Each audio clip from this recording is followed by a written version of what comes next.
Let me welcome you wherever you are in the world to the latest episode of the Generation Podcast.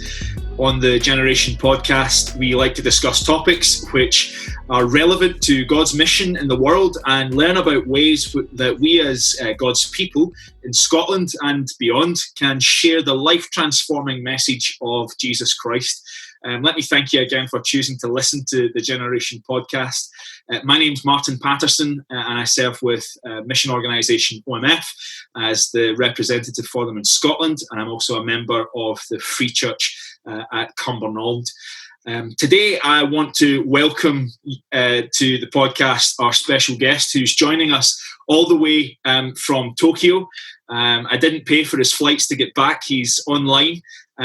His name is Levi Booth and is a graduate of Oak Hill College in London. He's been serving in Japan with OMF International for the last 10 years, I think it is. And he is also the author of a great little book called Ultimate Grace. I'm going to put links to that book in the comments below, and it was published by 10 of those, so you can get it from them. And I'll put the link in the drop down. Levi, it's super to have you with us on the podcast. Thanks for agreeing to come on. Not at all. It's great to be here.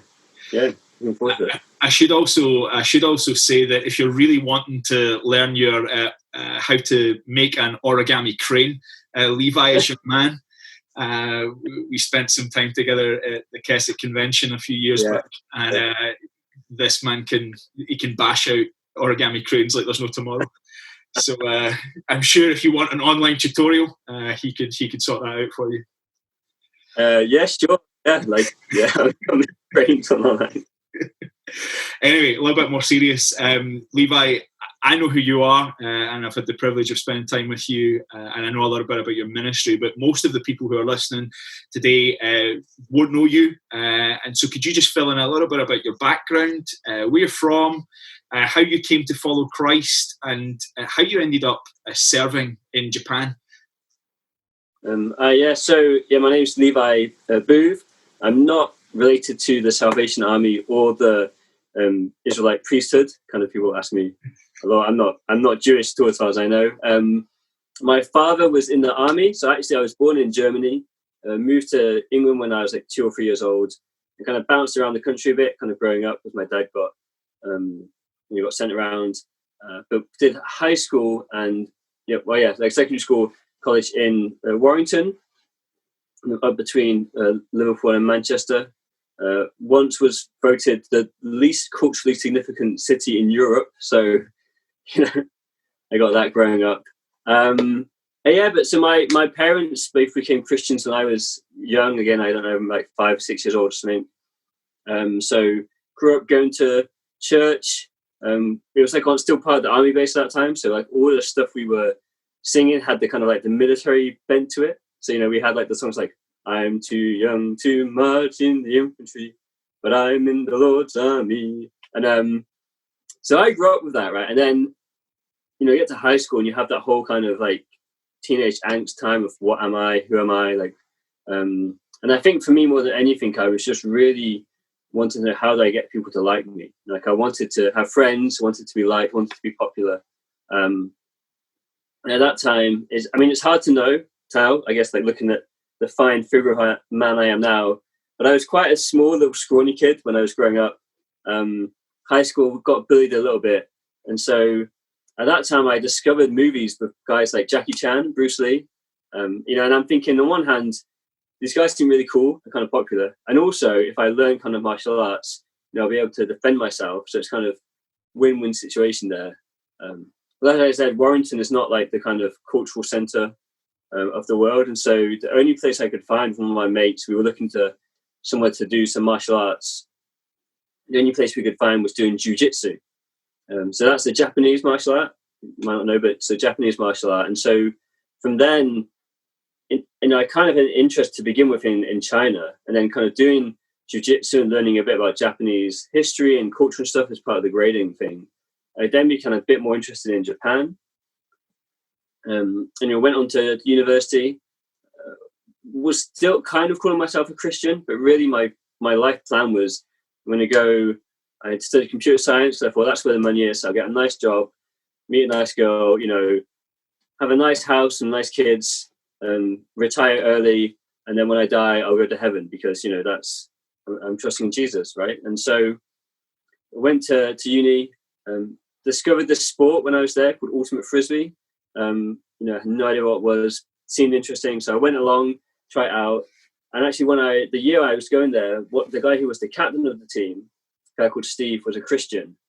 And I don't remember how, I think I must have said to him something about, oh yeah, I'm a Christian as well, I go to church.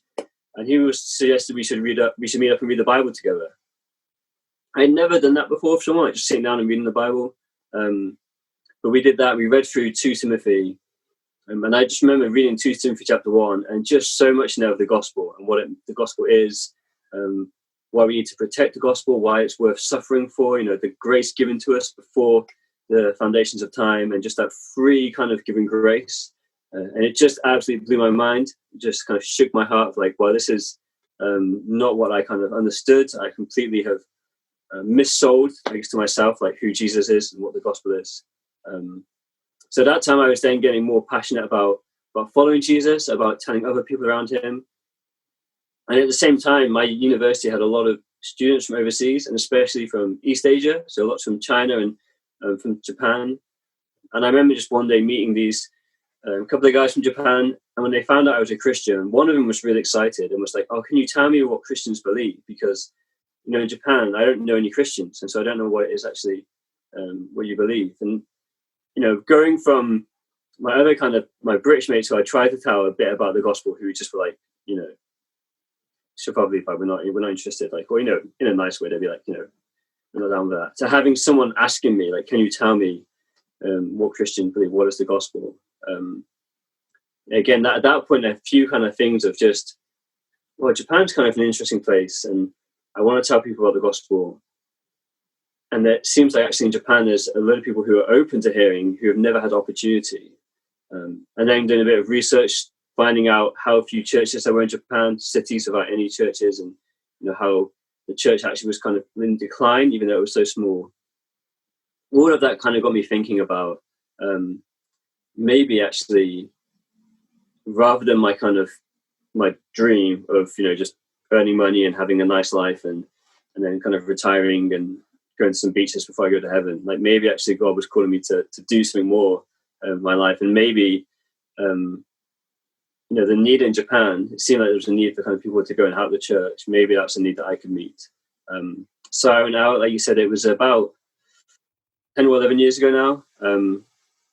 Went out to a city called Sendai in kind of northeast Japan, and went there for a year and just wanted to see, like, what is it actually like being in Japan? What's it like, not just kind of going for a couple of months where it's kind of fun, but actually living there.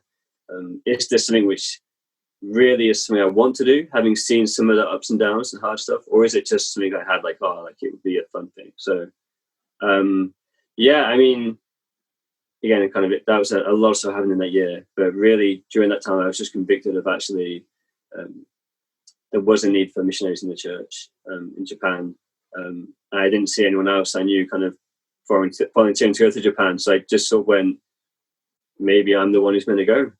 And then back to UK, went to Oak Hill, studied Bible college there, and then filled out a few more forms and stuff, and now I'm here in Tokyo. So yeah, nice. I really like that idea. Like, you didn't see anyone else going, and so part of it is maybe because of the things that you've been influenced by, because of what God's shown you in His Word. Maybe that's actually all the stuff that's coming together, and it's leading you or leading whoever it is towards that form of ministry. That's really helpful and really insightful about the things which are in our path are not there necessarily by chance or accident. They're actually part of God's sovereignty, God's providence in our life. So that's nice. And a great example for us about seeing a need and meeting a need.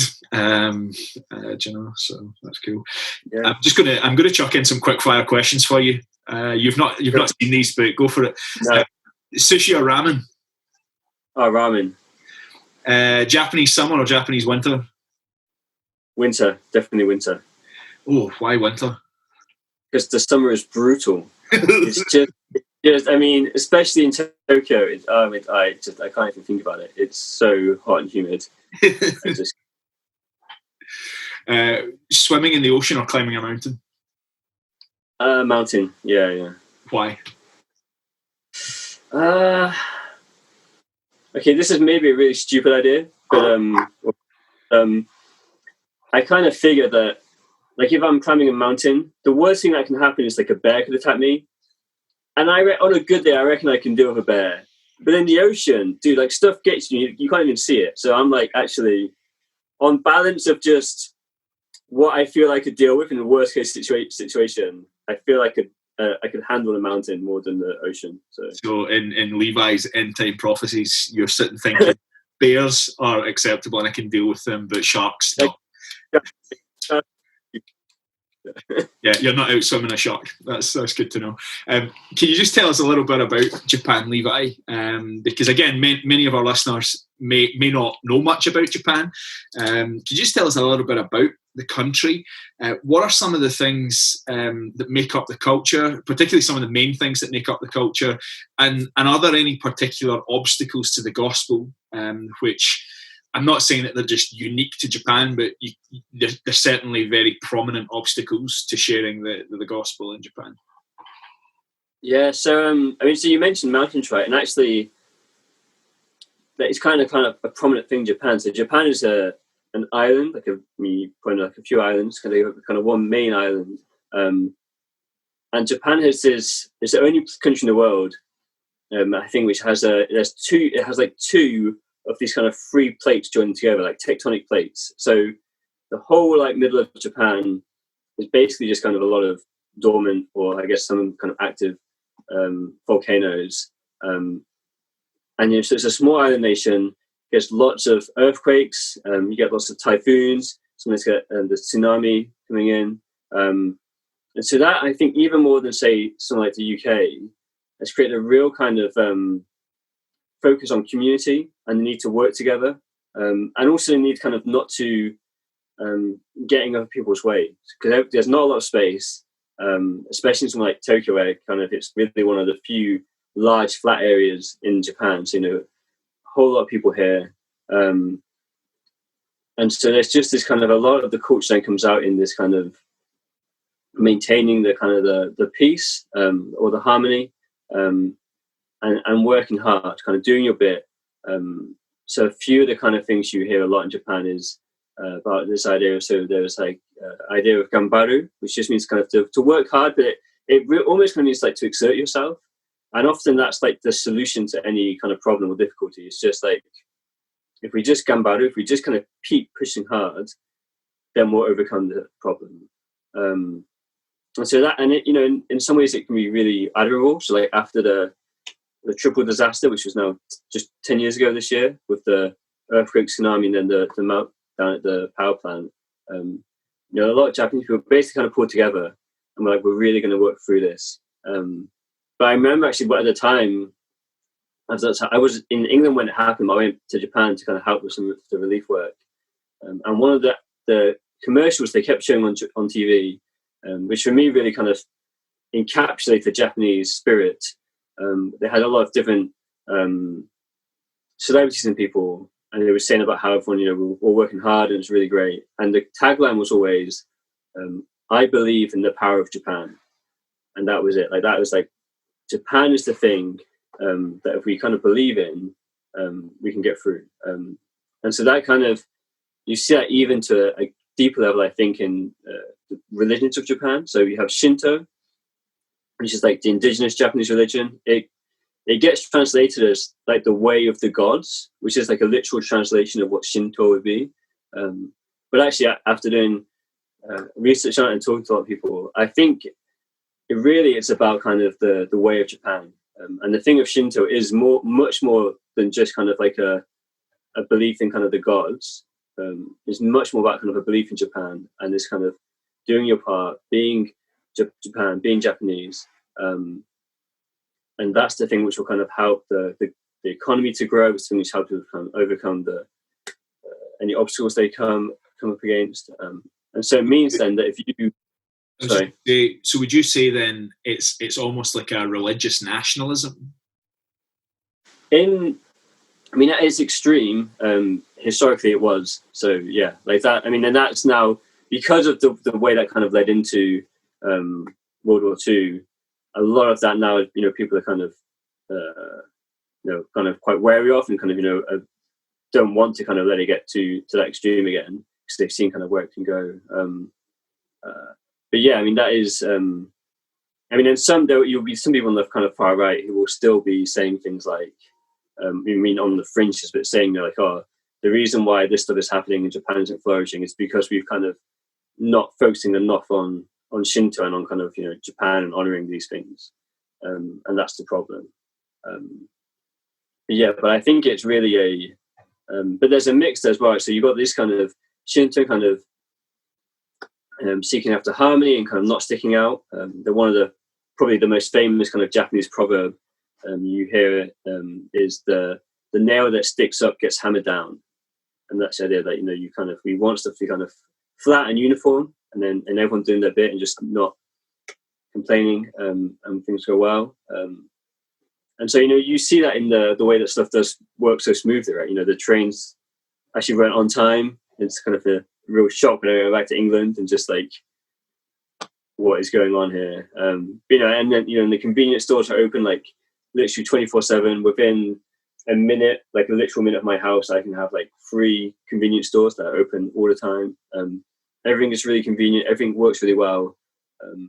But the dark side of that is that you have a lot of people who just, literally being worked to death. But they just work and work and work until either they kind of break mentally or physically, but they can't push back against that and complain because that would ruin the harmony. So beauty and brokenness is kind of everywhere, and a lot of, I guess, these things which can seem, at least to West people, very much like contradictions, but there's just a lot of kind of these things in tension and working together. And like a lot of syncretism in a lot of different things.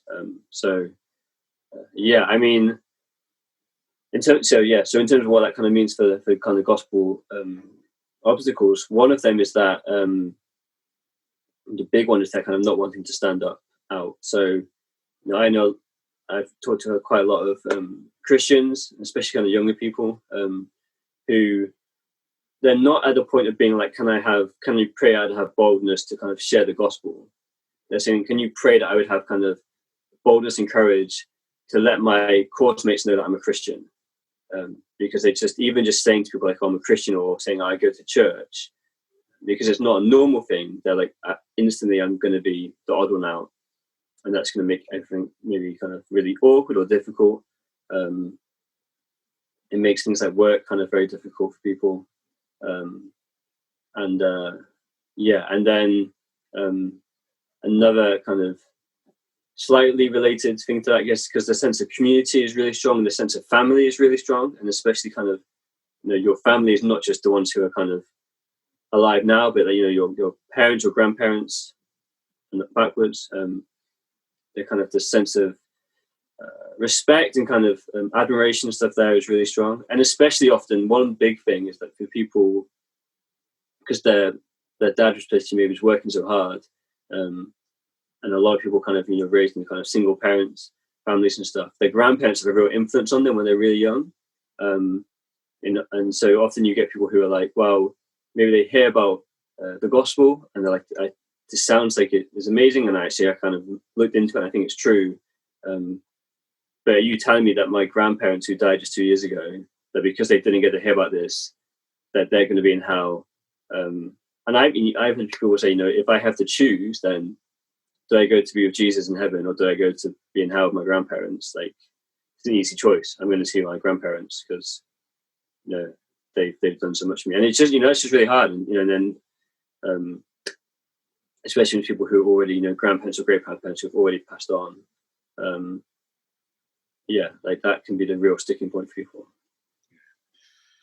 Yeah, no, and the thing is that is a hard a hard thing, and yeah, I think it's a hard reality wherever we find ourselves in the world. But I suppose particularly in somewhere like Japan, where familial connection is just so important, and it's a foundation for life.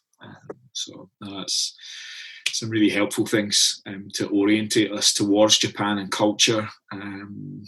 Tell you what, Levi, could you maybe give us a bit of a picture, an insight into how cross-cultural workers serve the church in Japan? Now, Japan is an open country in one sense. You can be there as a missionary. You can go there to tell people about Christ and the gospel. So could you tell us a little bit about how that maybe works? What does someone who is a missionary or cross-cultural worker do in Japan? And tell us a little bit about what that means for you and the sort of ministry you're involved with. Yeah. So I think the kind of two kind of big sides or kind of approaches for kind of missions in Japan. One thing is seeing there's a church in Japan, especially in big cities like Tokyo. There are churches around, and so I think it's really seeing what is the Spirit doing. Seeing the grace of God at work. And on one hand, it's just encouraging that, just seeing it, helping Japanese people to see it as well. Christians see, look, here is God is working, He's blessing you. It's very easy, I think, in Japan, people to compare themselves to, the States or the UK, or even somewhere like South Korea, and be like, the church here is really huge, and they have all this stuff, and they can do these big events, and but we're really small, and we're not really growing, and it's really hard. But helping people to see where God is at work. Encouraging them in that, and encouraging them in the work that they're doing. So whether it's a young person who is talking about they want to use their gift and their work of kind of writing in order to kind of try to have an impact for the gospel in Japan, it's just really getting alongside some of that and saying this is a great thing. How can I help you in that? How can I encourage you in that? It's seeing the work of groups like the Christian student group. And just encouraging them when they want to start like a new Bible study, being like, this is a great thing, let me pray with you for that. Let's go along and be a part of it, but not being really careful not to take over the reins, to be like, this is your work. You're going to do it in your way. And I just really want to encourage you in that, bless you in that, kind of keep speaking to you kind of gospel truths that will keep you going in that. Can I just stop and tease that out a little bit? Is that okay? Yeah. Because I think that's a really important thing. But why would you say that's an important thing, that someone from outside doesn't just come in and take the reins, but is coming along as someone to support and encourage local Japanese Christians? Why is that important? And should that be the sort of the normal practice for cross-cultural workers in a context like? Yeah. I mean, I think it does depend a bit on the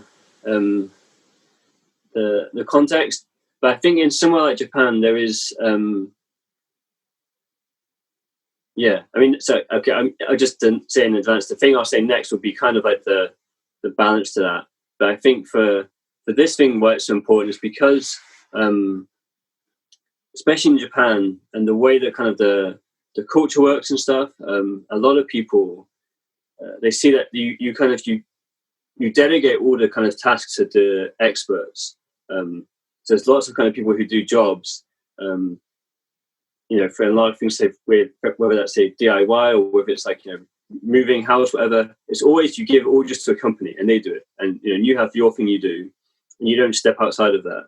And what that kind of means for the church is you get a lot of places where it's like, well, we have a pastor who preaches on a Sunday, and we have the missionary who runs the kind of the English class and he does missions like evangelism stuff, and I just kind of need to just go to church and kind of keep myself out of trouble and give my tithes and that's kind of it. But so I think we've almost got to kind of push against this kind of thing of the missionary is the one who does evangelism, and be like, actually, you can share the gospel with your friends, and because you know them, and because they know you, and because you're actually Japanese and the culture and your language will always be 1,000 times better than ours. it will sound much more authentically Japanese, and therefore will just ring nicer with people. They'll hear it better, and also they're seeing your life to see it like being lived out.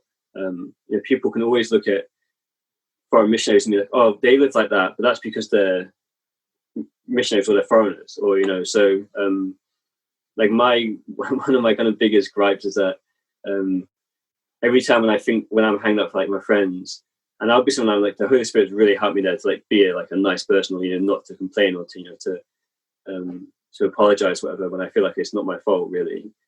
And people will be like, oh, like British gentlemen.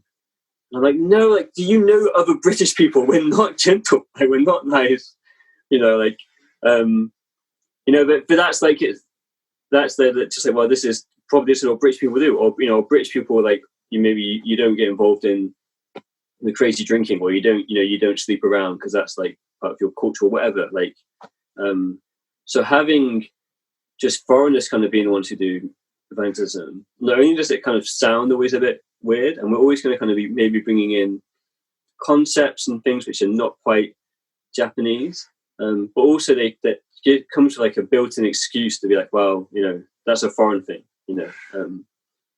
So I think having it be really authentically Japanese and come from like a Japanese sounding person, with a life that will look different in a good way, will look not like odd, but will be I suppose obviously Japanese, and yet somehow they're standing against the pressure that we will face, and somehow they're being different. That's one big thing. And then I just think in terms of like multiplication and church growth, like we need to have just Christians kind of not depending on missionaries, but themselves kind of taking out steps of faith, relying on the Spirit to empower them in boldness, to help them with the suffering that will come, because it will come. Like you can't avoid it. But I mean, and in some contexts, things probably slightly differently, the way you do things are differently and stuff. But I feel like in Japan at the moment, especially, we have a lot of churches, but a lot of them are just growing and becoming older, and the pastors especially getting older, and we really need the next generation to be stepping up and growing into those kind of leadership roles, and also just sharing their faith like more boldly and more, more. You just, sorry, I know that I butted in there, but that's a super response to that little teasing out question. What are some of the things that you're involved in with directly, Levi? What are some of the ministries that you in a normal sort of week, a normal month? I suppose the online sphere is the norm just now, but what does that maybe look like for you, and what are some of the main avenues that you've been involved in and God's opened up for you? So now my main focus is on sports ministry, and so there's a few kind of groups I'm working with. One is called Japan International Sports Partnership. It's a kind of a small network led by a couple of Japanese pastors, and then there's a few Japanese staff, and then kind of myself, and there's a couple of other foreign kind of mission agencies. We're kind of working together, and so that's the plan. Would have been to have done lots of outreach through the Olympics and Paralympic Games, but also and through other big sports events like the Rugby World Cup 2 years ago.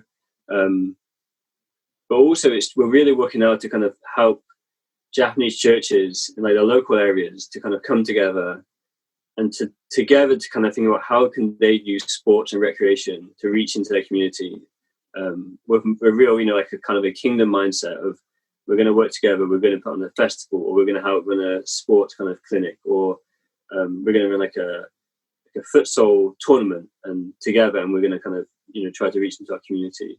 So it's a lot of thinking and creating resources and networking to equip the church and encourage the church in Japan for that. For us, really, a lot of it is kind of just spreading the vision and the strategy, because sports ministry is not really a thing in Japan so much now. It's kind of a growing thing. So I'm working with this group, trying to help them get that going. I work with the KGK, which is the Japanese equivalent of, say, UCCF or IFE stuff. So with students, and I'm kind of based. We have like a block system, because most of the universities are too small, or the Christian groups are too small to be like just one. So we have 4 or 5 universities who come together, and taking part in their monthly Bible studies, trying to encourage guys, meet up with them. So that's the main thing of what I'm doing. And then I have kind of links with other guys who I know. There's a group called Calm, who are like Christian, like again, it's a network of kind of Christians who are involved in kind of IT, technology, design, that kind of sphere, and really helping them. And again, just encouraging them to use their gifts and their talents to equip the church in Japan, whilst at the same time trying to, support themselves, have a living and stuff. So, and then there's a few guys who are leading that group who I kind of meet up with and kind of have a bit of a mentoring relationship. So, those are the main things I'm doing, just trying to encourage them. I'm sure everyone wants to know what sports is it particularly you play. I know you gave us a little bit of a teaser earlier on, but could you just fill in for us what sports is it you're involved with? Yeah, so ultimate frisbee. There you go. This is my frisbees. It's a real sport, actual sport. Say 7-a-side. In Japan it's kind of as minor as it is in England. But that's the kind of sport I play. We play kind of on grass, and we sometimes play on kind of the beach.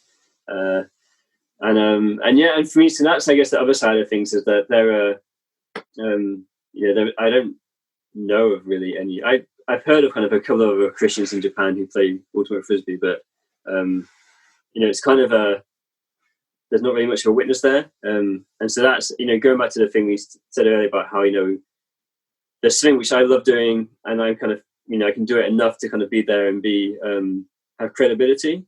And there's no one else there who's there as a gospel witness. I feel like, well, okay, this is for me now. Yeah, I'm a foreigner.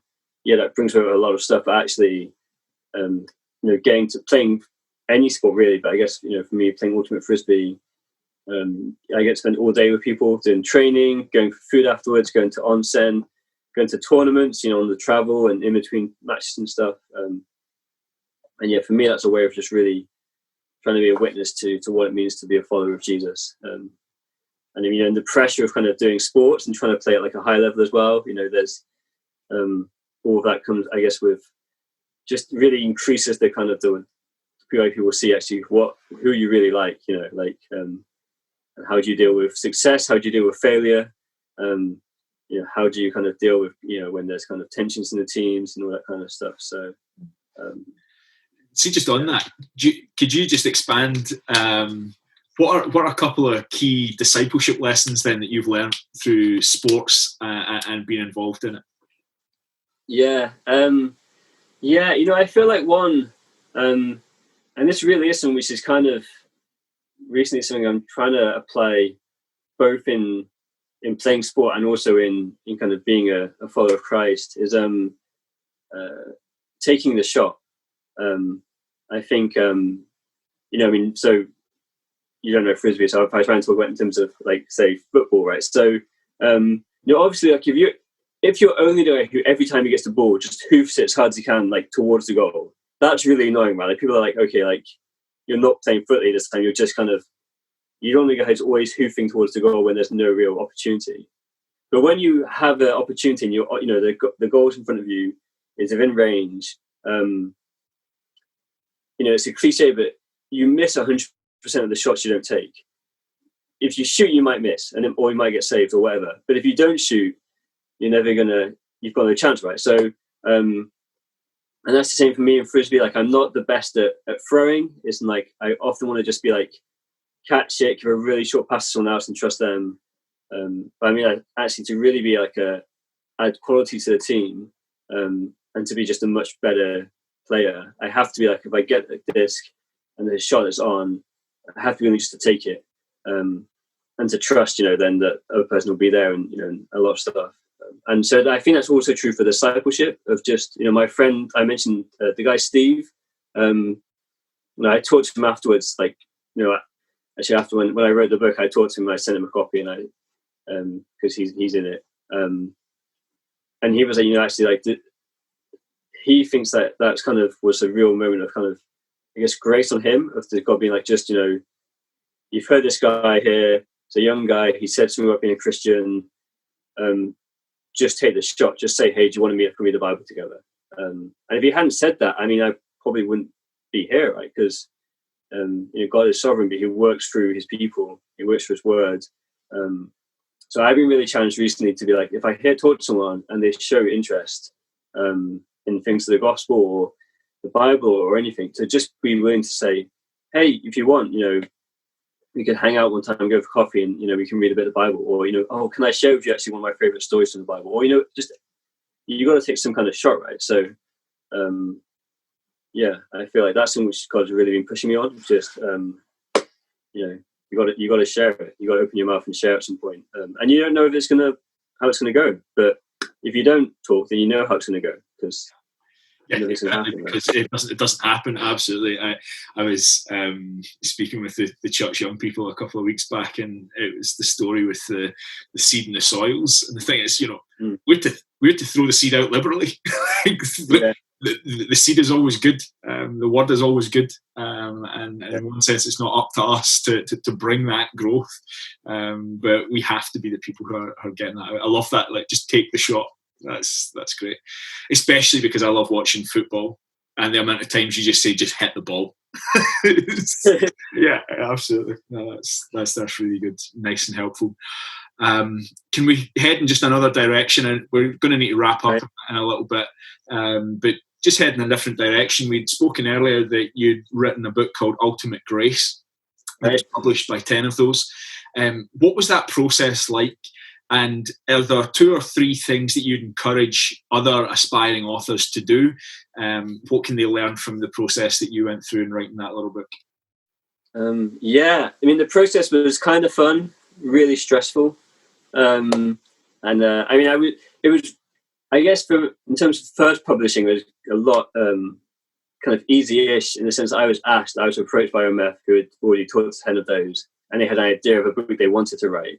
So that made it all a lot easier. I think that's not kind of so normal. But yeah, and I'm working with them on it. And I guess the lessons I kind of learned from that, the big thing, the kind of obvious one, is that if you want to write a book or write anything, you've got to just write. At some point, I think often I realized writing the book that I had stuff in my head I had thought through, and I kind of felt like, it's almost written. Like, it's, I know what I'm going to say for this chapter.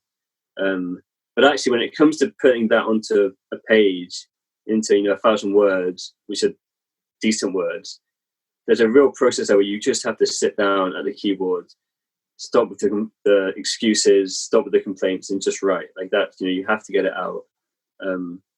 That's a big one. And I think another thing, though, so that actually I had done without knowing, and was really helpful, was I had got used to working with an editor, because I had done a few kind of articles for like a couple of magazines here in Japan, and for some of the OMF blog. And actually that made it a lot easier when I was writing the book, because you have to have the editing process right. Like, you have to write the stuff, send it away, and someone comes back with the edits, and then you have to kind of communicate with them back and forth about their changes, and whether, if you want to push back on some, or how you're going to take them. And I think actually, just in terms of the whole writing process, and for you and for the editor and for the publisher, if you can get ways, whether it's writing for a magazine or writing for a blog that has an editor, and just get used to that process, I think what makes it a lot, definitely a lot smoother and easier. And I think I would say that if you are thinking about writing a book and you want to, one thing you just want to do, and for me this was the kind of thing I did at the beginning, which was like kind of the breakthrough in a sense, after being kind of asked, do you want to do this, was working on getting a good book proposal. And I think if you think about writing a book, you need to realize that actually, if you're going to convince someone to publish it for you, you can't just have like a vague idea, and they want you to write down a proposal with an overview, your chapter breakdown, what's going to go in every chapter, and a few kind of good sample chapters. Like, you have to, and I think the good thing about doing that is it shows you actually how far you are along to having a book, and how far you're not. yeah, I think that's kind of those things. But it's a point where you just have to start doing it, right? Like you, I mean, I heard someone take the shot. Yeah, you did. Yeah, you got to take the shot, and it's just I forget who said this. Maybe it's someone like Stephen King. But he said, a lot of people talk about they want to write a book. This is actually most people, they don't want to write a book. They want to have written a book. They don't want to have a book with their name on it, but they don't want to do the process of doing the work of writing it. And I think it's really important just to get clear in your mind, like, actually, do I really want to write a book? Or do I just want to have a book with my name on it? Because they're very different things. And one of them involves a whole lot of just work and, sweat and tears and stuff. So it's really helpful, and I'm sure for people who are listening who are wanting to think about writing, some really nice nuggets of wisdom there to pick up on. Just finally, Levi, what are some ways, or maybe phrase it like this, how can the church in Scotland best serve the peoples of Japan? Okay, let me just say three things. The first one, and this is the obvious one, but I think it's always just worth saying that it is prayer. Like, we just have to be really convinced that God works through prayer. Maybe we don't get how that works in the mission of everything, but He's told us to pray. And so, I think just being really committed to praying. There's a lot of really good prayer resources. Actually, OMF, working with some other people, I want to say the Navigators, I'm not sure, have just written a booklet on 30 days of praying for Japan. I think that'll be coming available in the UK soon. So, something like that, just to pray through, be informed and inspired as you pray, but do just, commit to praying. And two other things, which I don't know if these are as obvious. One of them, I would say, if you have missionaries in Japan, to write to them, not just to tell them that you're praying for them, but one thing I think I've realized over my time is actually and this is obvious, but missionaries need the gospel as much as the people we're sharing with.